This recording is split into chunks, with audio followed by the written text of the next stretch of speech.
একটা সময় ছিল যখন ফিলিস্তিনের স্বাধীনতা কেবলই এক অসম্ভব স্বপ্ন হিসেবেই ধরা হতো, কিন্তু আজ সেই অসম্ভব স্বপ্নের পক্ষেই দাঁড়িয়ে আছে বিশ্বের বেশিরভাগ দেশ।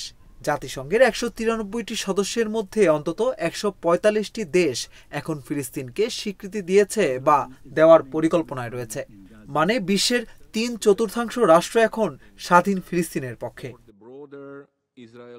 গত সোমবার অস্ট্রেলিয়া জানিয়ে দিয়েছে সেপ্টেম্বরে জাতিসংঘ সাধারণ পরিষদের অধিবেশনে তারা ফিলিস্তিনকে রাষ্ট্র হিসেবে স্বীকৃতি দেবে।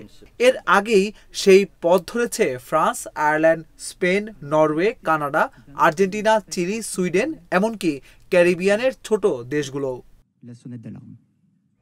২০২৩ সালের ৭ অক্টোবর ইসরায়েলে হামলা চালায় হামাস।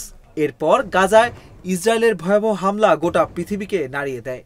হাসপাতাল, ঘরবাড়ি, শিক্ষা প্রতিষ্ঠান ইসরায়েলি ধ্বংসযজ্ঞের হাত থেকে রেহাই পায়নি কিছুই। আর এই ধ্বংসের প্রতিক্রিয়ায় অনেক রাষ্ট্র এখন বলছে এবার ফিলিস্তিনের নিজস্ব রাষ্ট্র দরকার। কিন্তু প্রশ্ন হলো, এই স্বীকৃতি কি যথেষ্ট, নাকি স্বাধীনতার জন্য দরকার আরো বড় আন্তর্জাতিক চাপ? সেটা সময়ই বলে দেবে।